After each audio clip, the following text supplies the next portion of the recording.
好啦，嚟到2026年嘅5月14號咁個晚上，大家都知道道指再度升啦。咁同我哋就講咗俾大家聽㗎啦，美股係冇得停嘅，繼續升嚇。咁啊，儘管嚟緊有啲時候會大跌一下，咁我哋亦都係預先知道呢度唔透露住啦。咁啊，淨係俾我哋嘅 BC member 嘅。咁啊，納斯達克指數亦都係勢上3萬啊！呢個嗱唔係現貨啊，我哋係睇呢個 CNBC 嘅 Nasdaq 嘅 futures 嚇，呢個同現貨又唔同啊。咁留意翻啦，我哋講一講咧，就好多隻股票啦，大家都講嚟講去由美光啊、Light 啊咁嗰啲嘅，係咪？咁但係我哋今晚咧就講一講咧，除咗話半導體啊之外咧，我哋講講即市啦，我哋美股做即市呢個 Cisco 咧，呢個業績相當之犀利啊！咁啊 RKLB 都係啊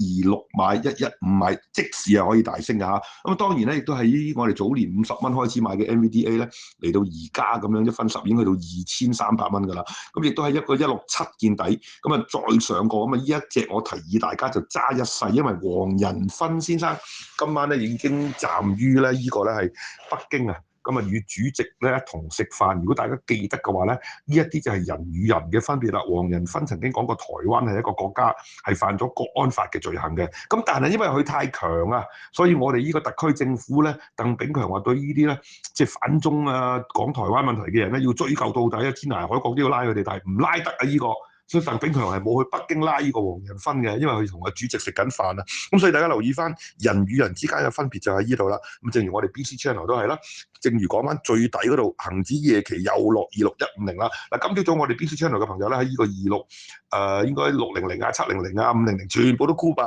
咁亦都係知道恆指係死路一條嘅。咁而家有個牛背馳，即係跌得太多喺呢個叫兩底三底嗰度又彈一彈，都係死路一條。咁下個禮拜都係死㗎。咁但係留意翻我哋講嘅 NVDA 之後咧，我特別咧要提一提咧，就係呢個韓國股市 EWY 嘅呢支 ETF 啦，我哋147蚊買啦，咁啊留意翻咯，我哋係睇300蚊嚇，咁啊買盡呢個韓國同埋台灣94，咁當然黃仁勳咧係全面投資台灣，咁佢喺台灣注入咗好多子公司，台灣嘅前景係一片光明，同香港唔同啊，恆指原地踏步，我話較為 nice 咁講咧，其實係死路一條嘅，咁呢個阿里巴巴又再跌過啦，咁曾經話阿里巴巴咩業績好啊，咩會升啊？就正如我琴晚講到呢個30歲財務自由嘅呢個老千股評 Tiff 咧，話恆指突破嘅戇鳩分析，恆指就係呢個特區政府所搞嘅夜繽紛啊！搞完一晚繽紛完就冇晒啦，係咪？大家記唔記得夜繽紛呢個項目不了了之，可以講咧係黯然收檔啊！咁亦都喺呢度同大家講講咯，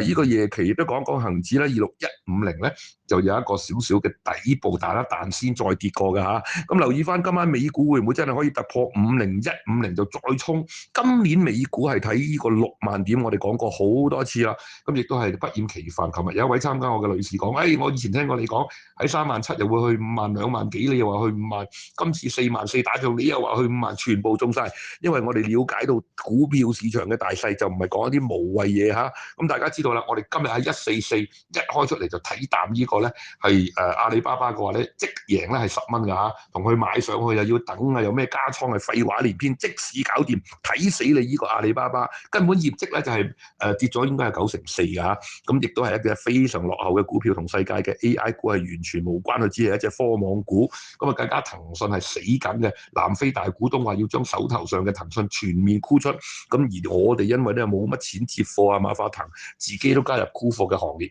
所以騰訊咧每彈一日就跌4日，可以講係一個咧患咗癌症嘅病人，只不過咧突然間因為太痛而起一起身，跟住又再咧係昏迷㗎啦。咁就測試法預知升跌，今晚大家睇下可唔可以咧喺呢個12點之後，美股究竟係再升破50150作為牛熊分界，再升多400點啦。咁啊納指啊更加勁啦。咁啊世界全球呢個韓國股市咧將會上1萬點，而呢個台灣股市咧亦都會上5萬點，唯獨香港死路一條，再落25000嘅啫嚇。咁啊香港呢個 situation 事已至此，講多無謂。咁但係我哋炒股就為咗贏錢。咁今晚我特別做呢個方法咧，就唔再講嗰啲咩 MU 啊，講得太多啦。嗰啲咩 Light 啊，嗰啲亦都講得太多啦。我哋今晚講一啲即時嘅股票。嗱，留意翻啊，美股有好多股票都大跌嘅，譬如蕭若元咧講嗰啲股票咧。全部都跌到一仆一碌㗎。咁啊，大家都知道啦，去買嗰個機械人啦，係咪好多好多隻咧都係跌到咧由86蚊跌到40蚊，一定要買強者。我哋推介嘅股票從來都冇啲咁嘅情形。咁大家見到 Cisco 都今晚可以再升多20蚊都得嘅。咁就測試法如之升跌，再顯神通。咁另外再喺另外一個 post 咧，我哋先講港股點樣咧係成立一個咧專門箍爆港股嘅一個群組啊！我哋係睇死港股，咁啊全力係箍爆佢嘅。咁大家留意翻，一有高位你就箍佢啦。由今朝早嘅26835嚟到夜期嘅26170，跌足700點，箍佢咧。幾個鐘頭就搞掂，你買上去就辛苦啦。可以見到咧，呢一個咧大陸嘅呢一個資本家，包括呢個攜程啦，包括咗呢個泡泡瑪特啦、騰訊啦、阿里啦，係咪啊？咁亦都係有呢個京都啊，前幾日跌過係接近